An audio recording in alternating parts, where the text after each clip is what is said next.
CMR jewellery Dasara Diwali dhamaka offer flat 50% V on gold jewellery Andhra Telangana September 17 నుండి October 20 వరకు మాత్రమే. ఇప్పుడు ఎట్లా అయిపోయిందండి కోవిడ్ తర్వాత మనం ఎక్కడ కూర్చొని పని చేసుకోవచ్చు. అదొకటి పెద్ద లెసన్ కోవిడ్లో. ఎక్కడైనా ఏ ఫీల్డ్ అయినా కానీ మీరు ఎక్కడ కూర్చొని పని చేసుకోవచ్చు. జూమ్ అనే సబ్జెక్ట్, జూమ్ అనే కాన్సెప్ట్ కూడా మనకు తెలియదు దానికన్నా ముందు. జూమ్ కాల్ అనగానే ఈవెన్ నార్మల్ వీడియో కాల్స్ కూడా జూమ్ కాల్ అంటాం. స్ట్రీమ్ యార్డ్ వాళ్ళు కూడా జూమ్ కాల్ అంటారు. ఒకప్పుడు వీడియో కాల్స్ కోసం వాడేవాళ్ళు జూమ్ కాల్. ఇప్పుడు చూడండి అది ఎట్లా అయిపోయిందంటే పేపర్ చదవడం మానేశారు చాలా మంది కోవిడ్ టైంలో. దాని తర్వాత ఆ పేపర్ సర్క్యులేషన్ పడిపోయింది. 50% ఉంది ఇప్పుడు కూడా, ఇంప్రూవ్ కాలేదు, రికవర్ కాలేదు వాళ్ళు. ఇది ప్రాబ్లం ఎక్కడ వచ్చిందంటే ఈ వీసా టైంలో ఇప్పుడు యూఎస్కి తీసుకెళ్లే దాంట్లో ఈ కోవిడ్ తర్వాత కూడా చాలా మట్టుకు అక్కడున్న వెళ్తున్న వాళ్ళు, ఇక్కడి నుంచి వెళ్తున్న వాళ్ళ క్వాలిఫికేషన్ చాలా తక్కువ. సో వీళ్ళేం చేస్తారంటే ప్యాడింగ్ అప్ రెజ్యూమే అంటారు దాన్ని. అంటే మీకు 5 సంవత్సరాల ఎక్స్పీరియన్స్ ఉంటుంటే ఇంకొక 5 సంవత్సరాలు దొంగ సర్టిఫికేట్ తయారు చేసుకుంటారు. నేను ఎప్పుడు జోక్ చేస్తాను, మన దగ్గర సాప్ వాళ్ళు దాని లేని సాఫ్ట్వేర్ మనకు యునైటెడ్ స్టేట్స్ ఆఫ్ అమీర్పేటలో దొరుకుతుందండి. అవును, ఎందుకంటే లేని కోర్సు కూడా వాళ్ళు నేర్పిస్తారు మీకు కావాలంటే. అది failure of the engineering college. Ameerpet అనే place is a reflection of what is wrong with engineering college education in Telugu speaking state. Telugu speaking స్టేట్స్లో ఇంజనీరింగ్ కాలేజ్లో చెప్పలేని సబ్జెక్టు లేకుండా ఆ సబ్జెక్ట్ మ్యాటర్ ఎక్స్పర్ట్స్ లేని వాళ్ళు అమీర్పేటలో వచ్చి నేర్పిస్తారు. వాడు అక్కడి నుంచి డైరెక్ట్ యూఎస్కి వెళ్తాడు. ఓకే, సో ఏమైందంటే ఈ స్కిల్ లెవెల్స్ మీకు ఇంప్రూవ్ చేయడానికి ప్యాడింగ్ అప్ రెజ్యూమేస్ చేస్తారు. అంటే 5 సంవత్సరాల ఎక్స్పీరియన్స్ ఉన్నవానికి 5 సంవత్సరాలు. నిన్ననే 3 రోజుల క్రితం హైదరాబాద్లో ఇమిగ్రేషన్లో ఎయిర్పోర్ట్లో ఒకరిని పట్టుకున్నారు. యూకే పోతున్న అబ్బాయిని, ఇంజనీరు, బీటెక్ ఎంటెక్ అన్నీ చేసి 5 సంవత్సరాల ఎక్స్పీరియన్స్ తర్వాత వీసా కూడా వచ్చింది మనకి యూకే నుంచి. యూకేలో కన్సల్ట్ వీసా కూడా ఇష్యూ చేశారు. అక్కడ ఎయిర్పోర్ట్లో ఇమిగ్రేషన్ డౌటర్స్ చెక్ చేస్తే బీటెక్ సర్టిఫికేట్ దొంగతనం తెచ్చుకున్నాడు, ఎంటెక్ దొంగతనం తెచ్చుకున్నాడు, ఎక్స్పీరియన్స్ కూడా సార్. ఎయిర్పోర్ట్ ఇమిగ్రేషన్లో చెక్ చేస్తారా సార్? చెక్ చేస్తారు, డౌట్ ఉంటే చెక్ చేస్తారు. మీ బాడీ లాంగ్వేజ్ చూస్తే తెలిసిపోతుంది వాళ్ళకి. Okay okay. కానీ నా ప్రశ్న ఏంటంటే అది కాదు, ఈ కన్సులేట్ వాళ్ళు ఏం చేస్తారు? యూజువల్లీ ఏం చేస్తారంటే కన్సులేట్ ఇది ఇప్పుడు కాదు, 10 సంవత్సరాలు 15 సంవత్సరాల ముందు మొదలు పెట్టారు. ఒక లింకేజ్ పెట్టుకున్నారు సాఫ్ట్వేర్. జేఎన్టీయూతోని అమెరికన్ కన్సులేట్, జేఎన్టీతోని బ్రిటిష్ కన్సులేట్, మేజర్ కన్సులేట్ అందరూ లింక్ పెట్టుకున్నారు. ఉస్మానియాతో మిగతా వాళ్ళు పెట్టుకుంటారు. వీళ్ళేం చేస్తారు, క్యాండిడేట్ వస్తాడు శ్రీనివాస్ కుమార్ పేరు కొట్టి 2012లో పాస్అవుట్ అయ్యాడని చెప్పి కొట్టంగానే వాళ్ళకి లిస్ట్ వస్తుంది ఎవరెవరు పాస్అవుట్ అయ్యారని. ఆ పేరు దాంట్లో కనిపించకపోతే దొంగ సర్టిఫికేట్.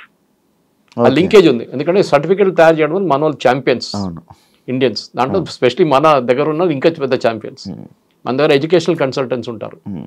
వాళ్ళు మీరు లేనిపోయిన బ్యాంక్ బ్యాలెన్స్ చూపిస్తారు, మీకు లేనిపోయిన సర్టిఫికేట్లు తయారు చేసిస్తారు, లేనిపోయిన ఎక్స్పీరియన్స్ చూపిస్తారు.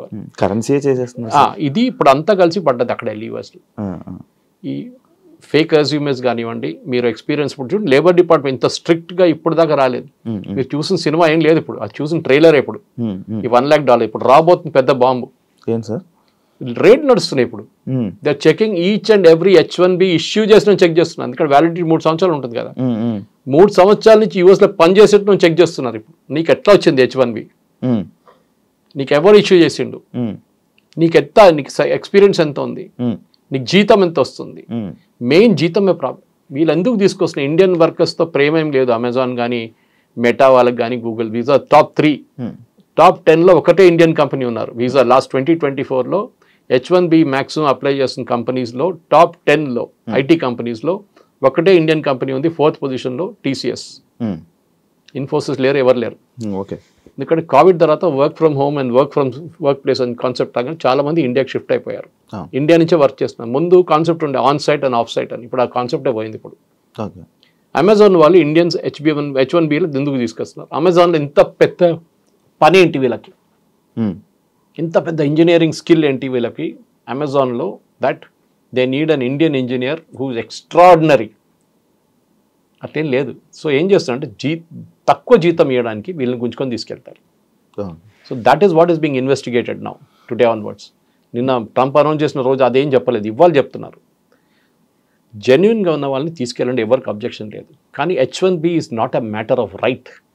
మీకు అర్హత నాకు ఇచ్చే ఉండాలని చెప్పి ఎవడు చెప్పట్లేదు. వీసా ఈజ్ అ రైట్ కాదు.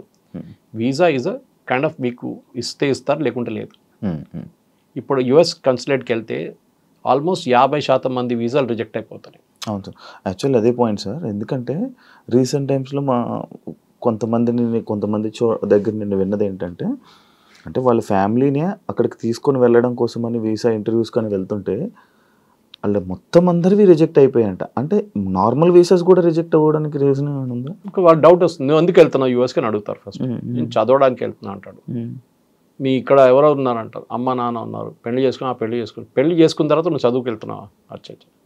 దాని తర్వాత అక్కడ వెళ్ళినాక ఏం చేస్తావు, మీ వైఫ్కి వీసా అప్లై చేస్తావు, మీ పిల్లలకి వీసా అప్లై చేస్తావు, వాళ్ళని తీసుకెళ్తావు, మెల్లగా దూరిపోతే గ్రీన్ కార్డ్ కోసం ట్రై చేస్తావు. దానికి 16 సంవత్సరాలు వెయిటింగ్ లిస్ట్ ఉంది, అది ఇంకోటి. దాని తర్వాత citizenship, next green card citizenship కాదు. Lot of people mistake green card. Green card అంటే చాలా green card is green card, it is not a US citizen. అది ఇంకో స్టెప్ ఉంటుంది యుఎస్ సిటిజన్షిప్కి. ఇక్కడి నుంచి వెళ్ళే వాళ్ళు మెయిన్ ప్రాబ్లం ఏంటంటే మీరు చెప్పిందే ప్రాబ్లం. అమెరికాలో వాళ్ళు ఏమంటున్నారు, మీరు చదువుకోవడానికి రాండి, నో ప్రాబ్లం, చదువుకోండి, ఇక్కడ వచ్చి మాకు ట్యూషన్ ఫీజు వస్తుంది, మా కాలేజీలో కొంచెం 50% అయినా మాకు ఫండింగ్ మీ దగ్గర నుంచి వస్తుంది. కెనడాలో ఫర్ ఎగ్జాంపుల్ మనం ఖర్చు చేస్తుంది కెనడియన్ కాలేజెస్లో ఒక 30 నుంచి 40 కెనడియన్ కాలేజెస్ నడిపిస్తుంది ఇండియన్ స్టూడెంట్స్ ఫీజ్. ఎందుకంటే కెనడియన్ స్టూడెంట్స్కి ఫ్రీ, వాళ్ళకి ఫ్రీ ఎడ్యుకేషన్ ఇవ్వాలంటే ఇండియన్ స్టూడెంట్స్ కట్టిన ఫీ నుంచి వాళ్ళకి ఫ్రీ ఇస్తారు. రాకపోతే ఏం చేస్తారు, మొత్తం కాలేజ్ మునిగిపోతుంది. అదే నడుస్తుంది ఇప్పుడు కెనడాలో కూడా. ఎందుకంటే ట్రూ వాల్యూ తెలిసిపోయిన అందరికీ. అక్కడ ఉన్న, నేను చెప్పాను కదా, ప్రింట్ చేయడానికి కూడా అర్హత లేని కాలేజీలు అక్కడ ఉన్నారు పేరుతో. చెప్పకపోతే పెద్ద స్టోరీ. మన దగ్గర ఒక రేడ్ జరిగింది మొన్న కెనడాలో, యూఎస్లో కూడా జరిగింది, ఇప్పుడు కదా 2 సంవత్సరాల ముందు. ఆ యూనివర్సిటీ లేదంట, పేపర్లోనే లేవు. ఆ పేపర్ ఇచ్చిండు, సర్టిఫికేట్ ఇచ్చిండు, వీసా ఇచ్చేసిండు, అన్నీ తీసుకెళ్ళి ఇక్కడ కోర్స్ కూడా కంప్లీట్ చేసిన యూనివర్సిటీ లేదు అసలు. ఒక ఆడిటోరియం ఉందంట, ఆడిటోరియం అందరూ తీసుకెళ్ళి కూర్చోబెడతారంటే ఒకడు వచ్చి 1 గంట సేపు చెప్పేసి వెళ్ళిపోతారు, అయిపోయింది ఆ రోజు క్లాస్. ఇట్లాంటి ఫ్రాడ్ నడుస్తుంది. ఎందుకంటే అట్లా చాలా ఉన్నాయి ఇట్లాంటివి. సో ఇప్పుడు యుఎస్ గవర్నమెంట్ ట్రంప్ని తప్పుపట్టలేమండి. నేను మళ్ళీ అదే సబ్జెక్ట్కి వస్తున్నాను. బంగ్లాదేశ్ వచ్చి ఇండియాలో వచ్చి మీ ఉద్యోగం తీసుకెళ్తే మీకు ఎట్లా ఉంటుంది? అదే కదా మనం అప్పుడు అంటున్నాం, బంగ్లాదేశ్ని పంపించండి, రోహింగ్యాలను ఇక్కడ ఏం చేస్తున్నాం వాళ్ళు పంపించండి అని. మా ఉద్యోగం వాళ్ళు తీసుకెళ్ళిపోతున్నారు అని. కరెక్ట్, కొట్టాల్సింది వాళ్ళు పంపించారు, కానీ మన వాళ్ళని కొట్టారని చెప్పట్లేదు నేను. నేనే అంటున్నా అంటే మీరు లీగల్గా వెళ్తే ప్రాబ్లం లేదు. 10 మందిలో 5 మంది లీగల్గా వెళ్తే 5 మంది ఇల్లీగల్గా వెళ్తున్నారు. ఈ 10 మంది పేరు కూడా ఖరాబ్ అయిపోతుంది అంతా. సార్ అంటే అందరు బ్లాక్ మార్క్ అయిపోతారు. సార్ అంటే మన ఇండియాలో ఉన్న కొంతమంది ఏమనుకుంటున్నారంటే, ఈ బ్రిక్స్ నోట్ అని కొత్తగా ఈ మధ్య వస్తుంది కదా సార్, ఆ నోటు వల్లనే ఇవన్నీ ట్రంప్ కావాలని మన ఇండియా మీద కక్షపాతంతో చేస్తున్నాడు అని చెప్పి BRICS note first of all లేదు. బ్రిక్స్ నోట్ అని ఏ నోట్ లేదు. అది ఏంటి సార్ మరి? బ్రిక్స్ వాళ్ళ ఇంటర్ కరెన్సీ ఎక్స్చేంజ్ కోసం భారతదేశం బ్రెజిల్తో ట్రేడ్ చేసుకోవడానికి డాలర్ కాకుండా మనం ఇంకే కరెన్సీ వాడుకోవచ్చు.